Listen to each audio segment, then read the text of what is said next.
Bonjour et bienvenue. Aujourd'hui, on va s'intéresser à un sujet que vous n'aimez pas trop étudier. Ce sont les cailloux. L'étude des cailloux, alors en grec ça fait un peu plus sérieux, on dit pétros pour pierre. Et la pétrologie, la science des pierres, c'est ce qui va nous intéresser dans une vidéo consacrée au modèle pétrologique de la Terre. Ça veut dire qu'on va regarder à l'intérieur de chaque enveloppe qu'on a déjà identifiée via les ondes sismiques, ce qu'il y a à l'intérieur. Donc qu'est-ce qu'il y a dans la croûte, qu'est-ce qu'il y a dans le manteau, qu'est-ce qu'il y a dans le noyau. Allez, c'est parti, on y va. Alors déjà, une première chose à considérer, il existe trois types de roches. Les roches sédimentaires, qui se forment dans les océans, les lacs et les rivières, et qui ne va pas m'intéresser aujourd'hui. Les roches magmatiques, qui procèdent de magma, qui viennent au contraire du fond de la Terre et qui remontent vers la surface. C'est ça qui va nous intéresser aujourd'hui. Et la troisième catégorie, c'est les roches métamorphiques, qui, pareil, concernent essentiellement le programme de terminale, donc j'en parlerai pas maintenant là. Donc, intéressons-nous à ces roches dites magmatiques. Première chose à faire, distinguer les deux types de croûtes terrestres sur lesquelles nous reposons. Il y a ce qu'on appelle la croûte continentale et la croûte océanique. Je les ai dessinées ici en rouge pour la croûte continentale. Vous voyez, elle fait 30 km d'épaisseur à peu près en moyenne, voilà, avec son mot à la base, mais elle peut aller jusqu'à 60-70 km, soit le double pour une chaîne de montagne, ou s'affiner quand on s'approche d'un océan. La croûte océanique, elle, est beaucoup plus fine, elle est entre 7 et 10 km maximum. D'accord ? Si on regarde en carte, cette carte magnifique du fond des océans, là, qui a été établie par des géologues dans les années 60, au moyen de géophones, on a vu le fond marin. Et alors, ce qui est très étonnant, c'est de voir que partout où il y a océan, vous avez une roche qui se trouve à 5000 mètres de fond en général, et qui est donc beaucoup plus profonde que la moyenne des continents. Sur les continents, la roche est à 300 mètres d'altitude, alors que dans la mer, on passe pouf d'un coup à 5000 mètres. Ça veut dire que les roches de la croûte océanique et les roches de la croûte continentale ne sont pas du tout les mêmes. Les roches de la croûte océanique s'enfoncent en profondeur. C'est pour ça qu'elles sont couvertes d'eau. Ça veut dire qu'elles sont plus denses. Leur densité est de 2,9.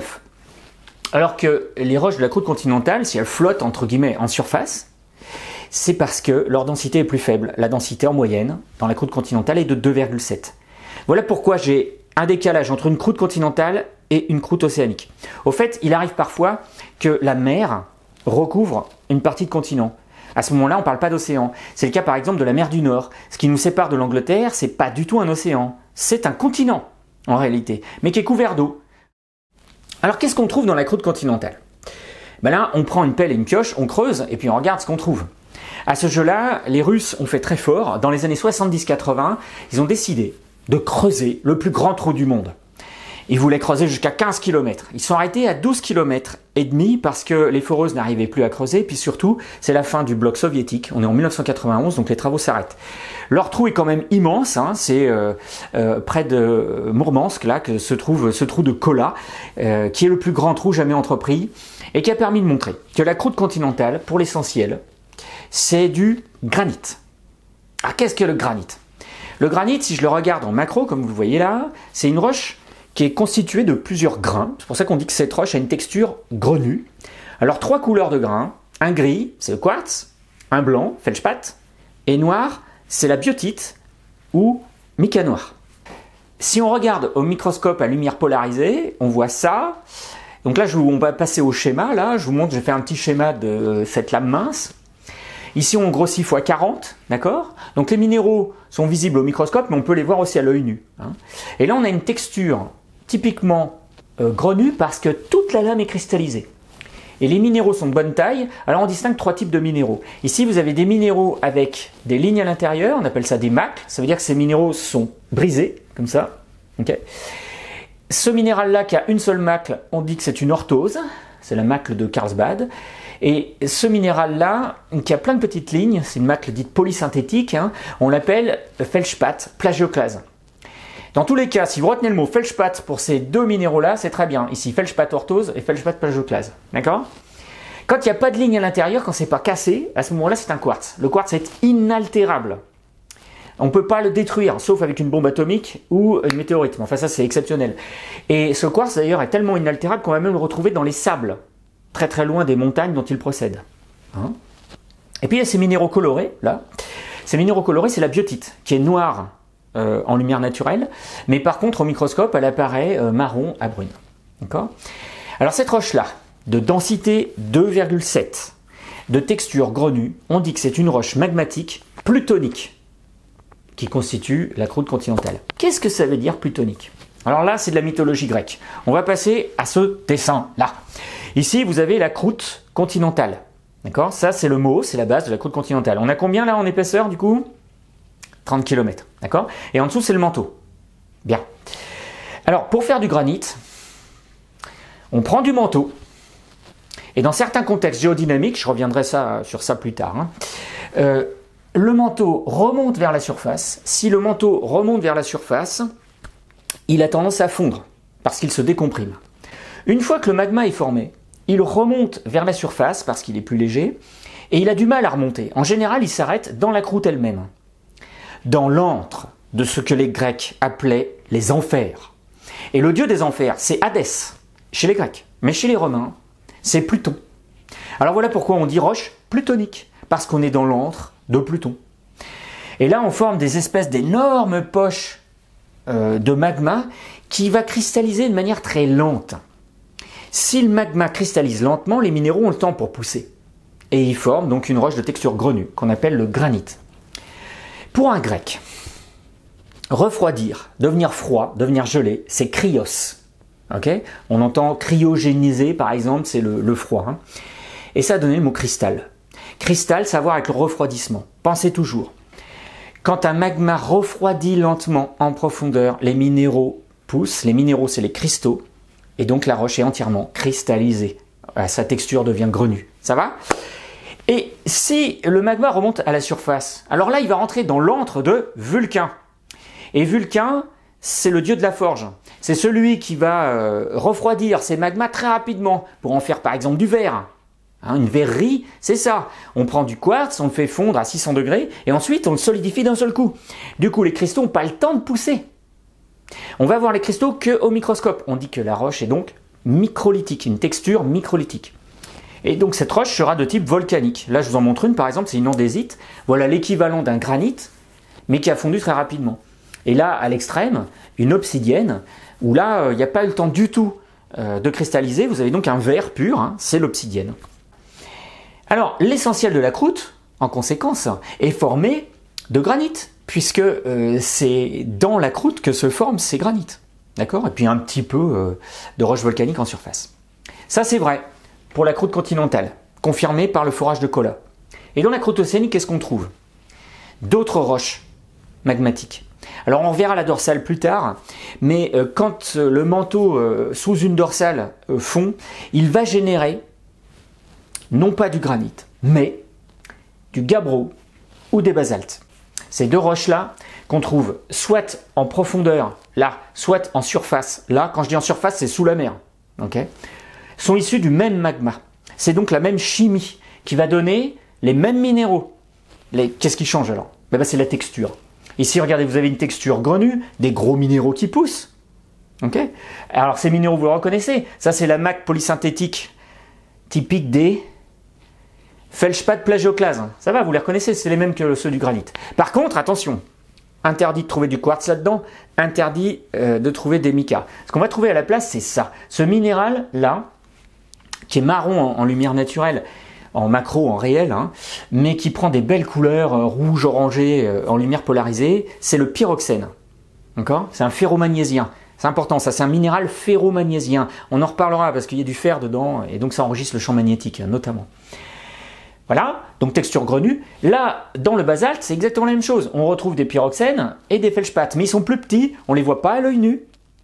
Donc roche à texture microlithique, il n'y a qu'au microscope qu'on peut les voir. Et puis il y a ce verre, là, ça c'est le verre. Ça veut dire que c'est une partie non cristallisée. Pourquoi c'est pas cristallisé? Regardez, cette image est absolument incroyable. Là, vous avez un magma à 1200 degrés qui arrive en contact de l'eau de mer à 4 degrés au niveau d'une dorsale. Et forcément, instantanément, le basalte se solidifie. Les minéraux n'ont pas du tout le temps de cristalliser. Ça donne ce qu'on appelle des basaltes en coussin. Et voilà ce qui explique ces deux textures. Alors, ces deux roches-là forment l'essentiel de la croûte océanique. Donc, croûte océanique, c'est gabbro-basalte. On retient ça. Et la croûte continentale, c'est granit. On retient ça aussi. Avec les minéraux et avec les densités. 2,7, 2,9. Ça va? Allez, maintenant, on va aller un peu plus en profondeur. Le manteau, là, dans la lithosphère, la sténosphère ou la mésosphère, c'est une seule et même roche. Et cette roche s'appelle la péridotite. Mais comment on le sait? On ne peut pas y aller. Non, on ne peut pas y aller. On n'a pas pu creuser des trous assez importants pour aller dans le manteau. Mais la nature a bien fait les choses. Parfois, certains basaltes, comme celui que vous voyez là, ont arraché, en remontant vers la surface, des morceaux de manteau. Et ce que vous voyez, c'est des petites enclaves qui comprennent des parties de manteau. Et cette couleur verte, ça fait penser à l'olive de Provence. C'est pour ça que ces minéraux, on les a appelés des olivines. Et ça donne donc la roche dite péridotite. Alors au microscope polarisant, ça donne ça, hein, c'est des minéraux magnifiques, très irisés, très fracturés aussi, hein, parce qu'ils viennent de loin, hein, ils viennent de l'intérieur du manteau. Et ces péridots ou olivines, là, constituent l'essentiel du manteau. Alors maintenant, petit test pour voir si vous avez compris. Quelle est la texture de cette roche? Quelle est la texture? Hein? Oui, c'est grenu. Donc cette roche, elle est magmatique, mais de type plutonique ou volcanique? Tac, tac. Plutonique. Elle s'est formée en profondeur, parce que les cristaux ont bien pu pousser, il n'y a pas de verre. D'accord? Eh bien, ça veut dire que la Terre, à un moment donné de son histoire, en fait tout au début, il y a 4,5 milliards d'années, elle était tellement chaude qu'elle était totalement fondue. C'était un gigantesque magma. En une centaine de millions d'années, tout ce magma a cristallisé et a donné ce manteau magmatique plutonique de péridotite dans tout son volume. D'accord? Voilà. On a le nom, la texture et les principales caractéristiques de toutes les roches de la Terre à laquelle on a accès. En dessous, comment on va faire? Impossible d'aller dans le noyau. Et jamais le noyau ne remonte à la surface, donc on ne peut pas savoir. Et quand on ne peut pas savoir, eh bien on cherche et on trouve quand même. Voilà, ça c'est la science. Hein? Alors, je vais vous donner la nature du noyau. On l'a découvert de manière totalement indirecte et grâce à un modèle. Alors ça, il faut bien l'avoir en tête. Hein. C'est un modèle, c'est le modèle de la formation du système solaire qui nous a permis de savoir ce qu'il y avait à l'intérieur de la Terre. Voilà, ce qu'on pense, c'est que le Soleil et toutes les planètes, que je vous ai mis là pour les principales, là, connues par les Grecs, hein, les 7 jours de la semaine, tout ça, ça s'est formé en même temps, il y a 4,5 milliards d'années, au moment de la formation du système solaire. Pour l'essentiel, un nuage protosolaire s'est condensé en son centre, a donné l'essentiel de la masse au centre, c'est le Soleil, et puis les petites poussières qui restent, ça a formé les planètes, d'accord, qui sont beaucoup plus petites que le Soleil. Je ne suis pas tout à fait à l'échelle là d'ailleurs. Et ces planètes ont donc la même nature hein, et le même âge, d'accord? Et il se trouve que il y a une planète qui semble s'être formée là, entre Mars et Jupiter. Mais cette planète a explosé. On appelle ça la ceinture d'astéroïdes. Alors ça c'est simple, on peut observer au télescope la ceinture d'astéroïdes. Et si on fait la masse cumulée de tous les astéroïdes qui sont dans cette ceinture, on a largement de quoi faire une planète. Alors qu'est-ce qui s'est passé? Alors là ce qu'on pense, c'est qu'une planète s'est formée entre Mars et Jupiter, mais que les interactions gravitationnelles de Jupiter ont détruit cette planète. Elle a éclaté en 1000 morceaux, qui sont restés en orbite autour du Soleil, entre Mars et Jupiter, du fait des phénomènes de gravitaire. Là, okay. Ce phénomène est-il crédible? Oui, absolument. Regardez les anneaux de Saturne. Vous savez ce que c'est que les anneaux de Saturne? En fait, c'est des satellites, c'est 3 ou 4 satellites au moins, qui ont explosé et qui se retrouvent pulvérisés en orbite autour de Saturne. Et c'est ça les anneaux de Saturne. D'ailleurs, ils ne vont pas rester, hein, d'ici 200-300 millions d'années, ils ne seront plus là, ces anneaux. Donc, voici les faits. On pense qu'une planète s'est formée là, elle a été détruite, mais elle a eu le temps de se former. Et donc son noyau a eu le temps de se former. Et donc son noyau se retrouve pulvérisé là. Et parfois, des météorites d'un type particulier tombent sur la Lune ou tombent sur la Terre. Et quand ils tombent sur la Terre, on les analyse et on les regarde. Et là, qu'est-ce qu'on voit? Pouf! Ça c'est une sidérite. Une sidérite, c'est une météorite ferreuse. Et c'est comme ça qu'on a su que très probablement, si tout ça, c'est de la péridotite, là, et bien là, c'est du fer. Voilà, c'est les météorites qui nous ont mis sur la voie. Et si ça, c'est du fer, là, c'est du fer fondu, qui tourne, qui bouge. Et du fer fondu qui bouge, ça donne un champ magnétique terrestre. Et la preuve, on a bien un champ magnétique terrestre en surface, observé en surface. Donc, c'est crédible. Et là, on a du fer solide. En plus, le fer, c'est un atome qui est très lourd. Hein. Le fer, son numéro, c'est 56. Hein. Donc, c'est pour ça qu'il a tendance à tomber au fond. Il est plus lourd que tout le reste, hein, contrairement à l'hydrogène, l'oxygène, qui sont très légers, qui sont donc dans l'atmosphère. Et donc, ce fer concentré là constitue le noyau. Voilà, c'est fait, on sait, c'est du fer. Mais si c'est que du fer, ça ne va pas. Les ondes sismiques devraient avoir un autre comportement. Donc, il n'y a pas que du fer. On est à 80% fer. Et le reste, c'est du nickel, sans aucun doute.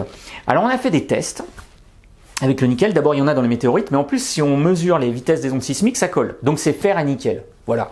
Mais fer à nickel, ça colle pas totalement. Il faudrait rajouter aussi un petit peu de soufre. Alors ça, je vous le dis, c'est une anecdote. Quand j'ai fait mes études à l'ENS Lyon, l'une des spécialités de l'ENS, c'était d'essayer de vérifier combien il y avait de soufre à l'intérieur du noyau, en plus du fer et du nickel. Et pour ça, il fallait reproduire la pression et la température à l'intérieur du noyau. Alors ils utilisaient des diamants, dans une presse à enclume diamant, ils appuyaient très fort comme ça, là, et ils envoyaient des ondes sismiques là-dedans pour voir si un matériau constitué de fer, de nickel et de soufre, ça correspondait.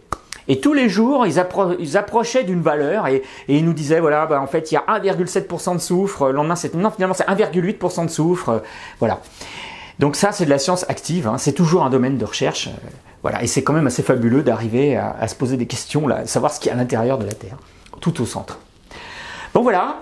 On a répondu à notre problème. On sait maintenant que la Terre est constituée de différentes enveloppes et on sait ce qu'il y a à l'intérieur de chacune de ces enveloppes. Il ne nous reste plus qu'une question à nous poser qu'on verra dans une troisième partie de vidéo. En attendant, digérez tout ça, je vous dis à bientôt. Ne quittez pas.